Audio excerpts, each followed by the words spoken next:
Good afternoon, my name is Trace Mefford. I'm currently recording the Week 6 assignment for FTT210, or the Customizing and Woodworking course.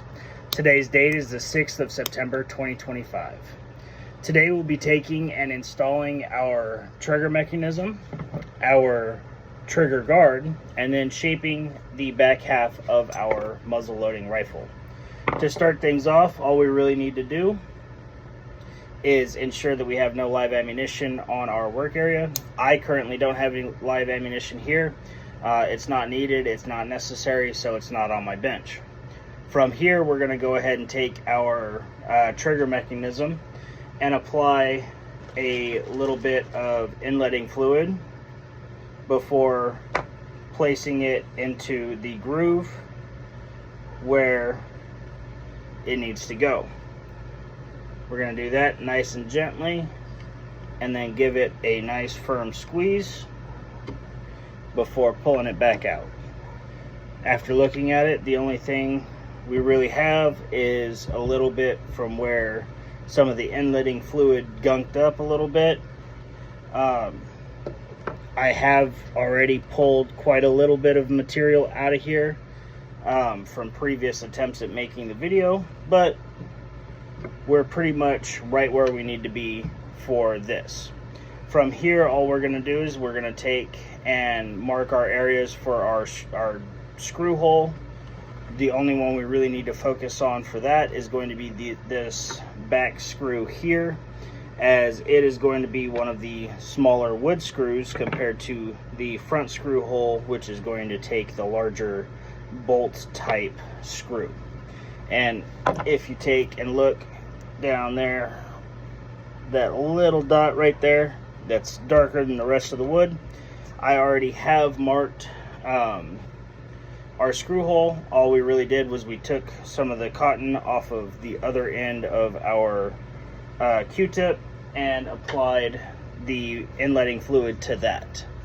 So from there, we drill our hole, and then we are ready to take and install our trigger mechanism. Normally it would be wise to use linseed oil to take and put a little bit of linseed oil on the screw before installing it in your piece. However, I do not have any linseed oil on hand, so we're going to go ahead and see what happens when we take and use some vegetable oil. Not quite the same, but should give us that same protection that we're looking for. At this point, all I'm doing is installing these screws for both pieces. I'm going to go ahead and flip our rifle over here so I can work on the top and make sure that that's all in place. Now, one way that we can take and check this is by cocking our hammer, cocking our trigger, and as you can see, we have action movement from our hammer, so we know that our trigger mechanism is where it needs to be in order to work properly. Now, I know people want to say, oh, you have to be very careful about dry firing, but as you can see, I haven't installed the rest of the portion, the breech and everything else yet, so we don't have any contact between our two pieces there. From this point, we're going to go ahead and flip the rifle back over and look at our trigger guard. So our trigger guard is essentially going to fit right here, obviously to protect our trigger from getting pulled by any loops or anything of that nature. If we look towards the back half, we have a little bit where it's coming up, but that's going to be okay. That is going to essentially get sanded down and met with everything. Once we put the screws in, it'll sink itself into place and we'll be pretty good to go.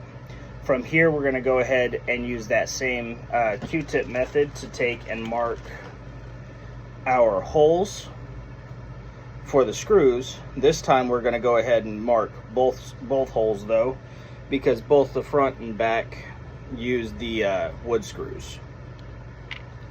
And again, all we're going to do is take a little bit of that inletting fluid on a shortened or thinned down Q-tip and slide it through our screw holes.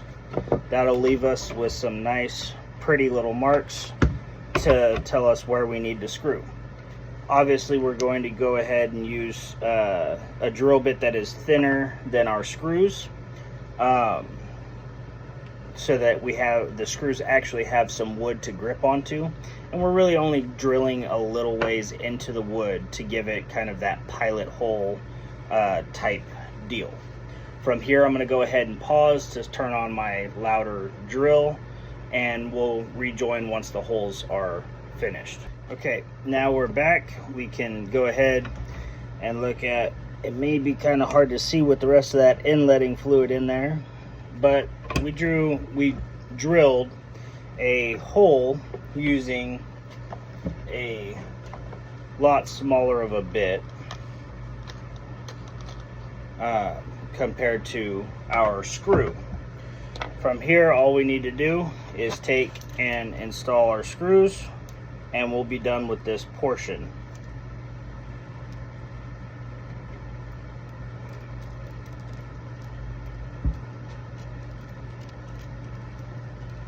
Again, it would be better to take and use some linseed oil on these screws, but I do not currently have access to any linseed oil, so we're going to go ahead and see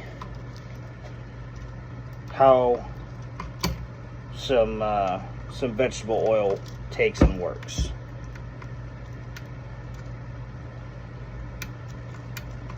If you can't tell, I'm having a little bit of a hard time with these screws.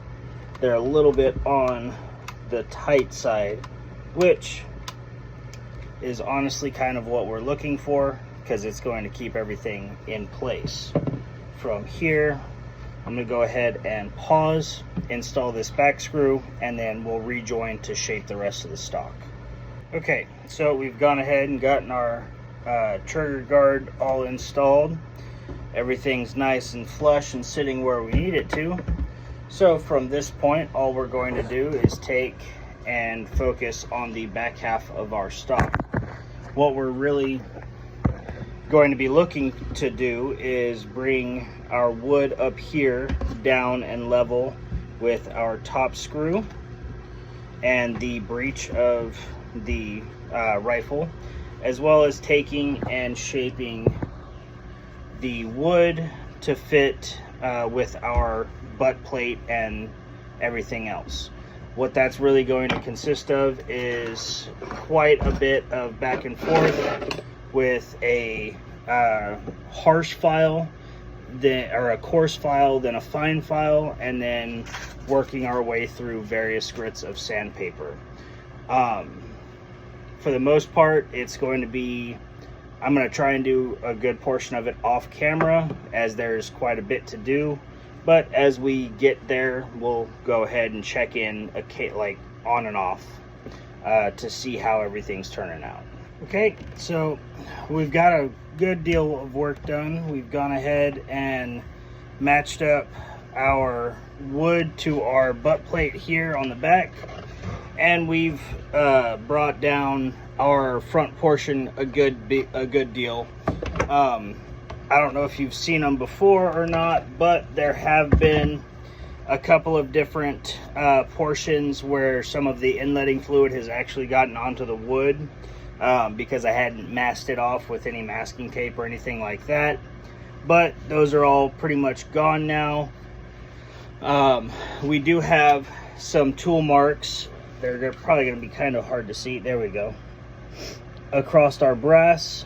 That is going to get cleaned up at a later date, but for the time being, we are pretty much good to go and done with this week's assignment. So I'll go ahead and end it here and see you guys next week.